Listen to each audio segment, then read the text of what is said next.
नमस्कार. श्री स्वामी समर्थ सर्वांना. उद्या शनिवारी 30 डिसेंबरला ही वर्षातील शेवटची संकष्टी चतुर्थी आलेली आहे. हिंदू धर्मात संकष्टी चतुर्थीला विशेष महत्त्व आहे. मार्गशीर्ष महिन्यातील कृष्ण पक्षातील चतुर्थीला संकष्टी चतुर्थी व्रत पाळले जाते. या दिवशी बुद्धी, ज्ञान आणि संपत्तीची देवता असलेल्या गणेशाची पूजा केली. जसा श्रावण महिना हा महत्त्वाचा समजला जातो, त्याचप्रमाणे मार्गशीर्ष महिना देखील महत्त्वाचा समजला जातो. मार्गशीर्ष महिन्यातील प्रत्येक दिवस, प्रत्येक वार हा महत्त्वाचा असतो. प्रत्येक वाराला विशेष असे महत्त्व आहे. प्रत्येक तिथीला विशेष असे महत्त्व आहे. त्याचबरोबर ही वर्षातली शेवटची संकष्टी चतुर्थी आहे. त्यामुळे आपल्याला या चतुर्थीच्या दिवशी आपल्याला होईल तेवढी सेवा करायची आहे, होईल तेवढे उपाय देखील करायचे आहे. या दिवशी आपल्याला मुलांसाठी देखील एक प्रभावी असा उपाय करायचा आहे. त्याचप्रमाणे आपल्याला गणपती बाप्पांना हा एक नैवेद्य दाखवून आपली इच्छा ही पूर्ण करायची आहे. व्हिडिओला सुरुवात करण्या अगोदर तुम्ही जर का चॅनलवर नवीन असाल तर चॅनलला सबस्क्राईब करा आणि बाजूच्या बेल आयकॉनला देखील प्रेस करा. म्हणजे मी जेव्हाही व्हिडिओ माझे अपलोड करेल त्याचे नोटिफिकेशन हे सर्वात अगोदर तुम्हाला मिळेल.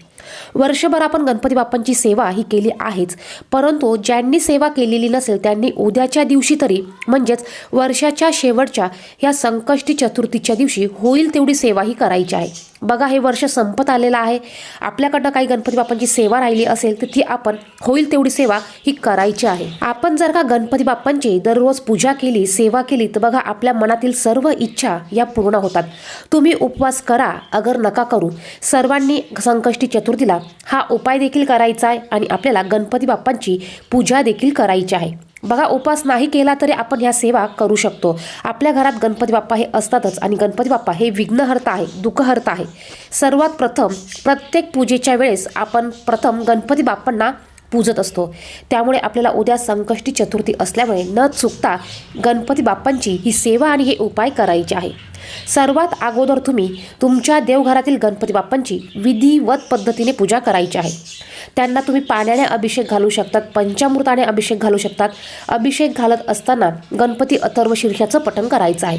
तुम्हाला कुठलेही स्तोत्र मंत्र जर का येत नसेल तर साधा सोपा मंत्र ओम गण गणपते नमः, ओम गण गणपते नमः 108 वेळा हा मंत्र म्हणत तुम्हाला पडीने गणपती बाप्पांवर अभिषेक करायचा आहे. बघा, अतिशय प्रभावी अशी ही सेवा आहे आणि उपाय देखील आहे आणि हे तीर्थ तुम्ही तुमच्या मुलांना प्यायला देऊ शकतात. तर उद्या आपल्याला अभिषेक करायचा आहे. त्यानंतर गणपती बाप्पांची मूर्तीवर आपल्याला हळदी, कुंकू, अक्षदा अर्पण करायचे आहे. गणपती बाप्पांच्या आवडीचं लाल जास्वंदाचं फूल आपल्याला गणपती बाप्पांना अर्पण करायचं आहे. दुर्वा आपल्याला अर्पण करायचा आहे. त्याचप्रमाणे नैवेद्य आपल्याला गणपती बाप्पांना दाखवायचा आहे. तुम्ही साधा गुळ खोबऱ्याचा देखील नैवेद्य दाखवू शकतात. उद्या तुम्हाला बघा गणपती बाप्पांच्या मंदिरात जाऊन गणपती बाप्पांचं दर्शन घ्यायचं आहे. त्याचप्रमाणे जेही काही उपाय आपण बघणार आहोत हे उपाय तुम्ही घरी करू शकतात किंवा तुम्ही मंदिरात जाऊन देखील करू शकतात. आपण दररोज गणपती अथर्व शीर्षाचं जर का पठण केलं तर बघा आपल्या जीवनातील सर्व संकट हे नाहीसे होतात. आता आपल्याला कामामुळे दररोज ह्या सेवा करणं जमत नाही, परंतु तुम्ही संकष्टी चतुर्थीच्या दिवशी तरी ह्या सेवा हे गणपती अथर्व शीर्षाचं पठण करू शकतात. तुम्ही किमान दिवसातनं 1 वेळा किंवा 11 वेळा गणपती अथर्व शीर्षाचं पठण हे करायचं आहे. आता यानंतर बघा आपल्याला प्रत्येक आईने मुलांच्या डोक्यावर हात ठेवून आपल्याला ही प्रभावी सेवा करायची आहे. आता याच्यासाठी तुम्हाला 21 दुर्वांच्या जोडीचा बंच घ्यायचा आहे. बघा, 21 दुर्वाच्या जोडीचा बंच तयार करायचा आहे. 3 पानांची एक दुर्वा असते. आपल्याला 21 दुर्वांचा बंच तयार करायचा आहे. आपल्या देवघरासमोर आपल्याला बसायचं आहे. बसायला आसन घ्यायचं आहे. दिवा प्रज्वलित करायचा आहे. धूप दीप आपल्याला दाखवायचा आहे. त्यानंतर आपल्याला ही सेवा करायची आहे. आपल्या हातात दुर्वा घ्यायची आहे आणि आपल्याला 1 वेळा गणपती अथर्व शीर्षाचं पठण करायचं आहे. त्यानंतर 11 वेळा गणपती स्तोत्राचं पठण करायचं आहे. नारद उवाच म्हणून जे स्तोत्र आहे त्या स्तोत्राचं 11 वेळा पठण करायचं आहे. तुम्ही ही सेवा मुलांच्या डोक्यावर हात ठेवून देखील करू शकतात. आणि यानंतर आपल्याला आपल्या मनात ज्याही काही इच्छा असतील त्या इच्छा मनात ठेवून, त्या भावना ठेवून ह्या दुर्वा आपल्याला गणपती बाप्पांना अर्पण करायच्या आहे. त्यानंतर गणपती बाप्पांना नमस्कार करायचा आहे. तुमचे जेही काही विघ्न असतील, ज्याही काही समस्या असतील, तुमच्या शैक्षणिक, आर्थिक कुठल्याही समस्या असू द्या त्या तुम्हाला गणपती बाप्पांना सांगायच्या आणि त्या दूर व्हाव्यात म्हणून गणपती बाप्पांना प्रार्थना करायची आहे. बघा, गणपती बाप्पा हे विघ्नहर्ता आहेत, विघ्ननाशक आहे, संकटनाशक आहे. त्यामुळे ते आपले सर्व विघ्न, सर्व संकट हे दूर करतात. तुमच्या मुलांच्या ज्याही इच्छा असतील त्या इच्छा तुम्ही गणपती बाप्पांसमोर सांगायच्या आहे।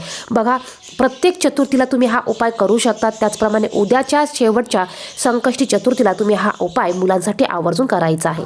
यानंतरचा दुसरा उपाय म्हणजे बघा, आपल्या मनात कुठल्याही इच्छा असू द्या, त्या इच्छांची पूर्ती होण्यासाठी हा उपाय आपल्याला करायचा आहे। ह्या उपायासाठी तुम्हाला गूळ घ्यायचा आहे आणि तुम्हाला गुळाचे 11 लाडू तयार करायचे आहे। छोटे छोटे लाडू तुम्हाला तयार करायचे आहे। गुळामध्ये तुम्हाला काहीच मिक्स करायचं नाही, नुसता गूळ घ्या। गुळाची पावडर आणली तरी चालेल किंवा गूळ किसून घ्या। याचे तुम्हाला 11 लाडू तयार करायचे आहे। आता हा उपाय तुम्हाला गणपती बाप्पांच्या मंदिरात जाऊन करायचा आहे। अगदी गणपती बाप्पांचं मंदिर नसेलच तर तुम्ही तुमच्या देवघरात असलेल्या गणपती बाप्पांसमोर हा उपाय करू शकतात, पण शक्यतो तुम्हाला गणपती बाप्पांच्या मंदिरात जाऊन हा उपाय करायचा आहे। तुम्हाला 11 गुळाचे लाडू घ्यायचे आहे, ती तुम्हाला गणपती बाप्पांना अर्पण करायचे आहे। तुम्ही जर का मंदिरात जाणार असाल तर बघा, तुमच्या घरात जेवढे माणसं असतील किंवा व्यक्ती असतील तेवढे प्रसाद तुम्ही ते गुळाचे लाडू घरी आणू शकतात। बाकीचे तुम्हाला देवापाशीच ठेवायचे आहे। तिथे जाऊन तुम्हाला गणपती बाप्पांना नमस्कार करायचे आहे। तुमच्या इच्छा काही असतील, आकांक्षा काही असतील त्या तुम्हाला तिथे सांगायच्या आहे। हा उपाय जर का तुम्ही घरी करणार असाल तर घरी तुम्हाला गणपती बाप्पांसमोर हे गुळाचे लाडू ठेवायचे आहे। तुम्हाला गणपती बाप्पांना नमस्कार करायचा आहे। मनात ज्याही काही इच्छा असतील, संकट असतील किंवा काही गोष्टी असतील त्या गणपती बाप्पांना तुम्हाला सांगायच्या आहे।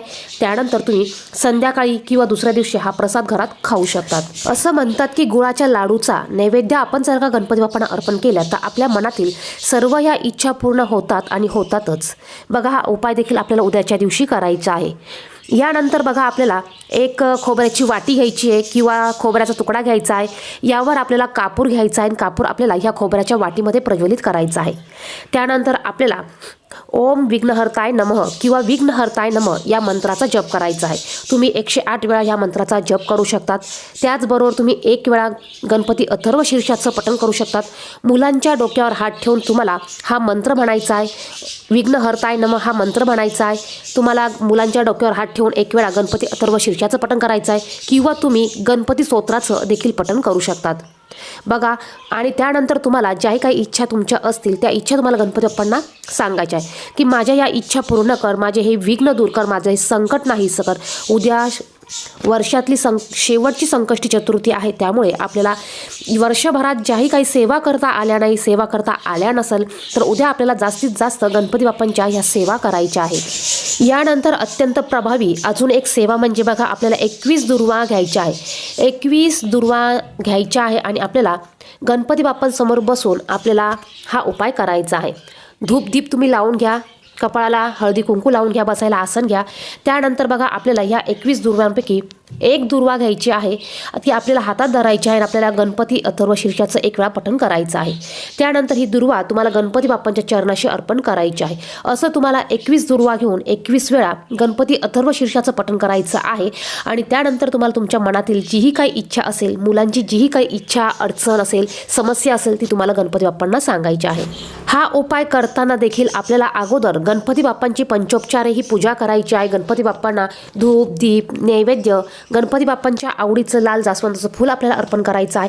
त्यानंतर आपल्याला ही सेवा करायची आहे। बघा, तुम्ही डायरेक्ट सेवा कराल तर याचं फळ तुम्हाला अजिबात मिळणार नाही। गणपती बाप्पांना दुर्वा अर्पण करत असताना देठाचा भाग हा गणपती बाप्पांकडे करायचा आहे। त्याचबरोबर तुम्हाला दिवसभरात गणपती बाप्पांना पाण्याने अभिषेक घालायचा आहे, गणपती अथर्व शीर्षाचं पठण करायचं आहे आणि हे तीर्थ तुम्हाला तुमच्या मुलांना प्यायला द्यायचं आहे। तर या सर्व सेवा तुम्हाला उद्याच्या दिवसात करायच्या आहेत। उद्या शेवटची संकष्टी चतुर्थी आहे। बघा, उद्या होईल तेवढी सेवा आपल्याला करायची आहे, होईल तेवढं पुण्य आपल्याला हे आपल्या पदरात पाडून घ्यायचं आहे। व्हिडिओमध्ये सांगितलेली माहिती आवडली असेल तर व्हिडिओला नक्कीच लाईक करा। चॅनलवर नवीन असाल तर चॅनलला सबस्क्राईब करा। धन्यवाद। श्री स्वामी समर्थ।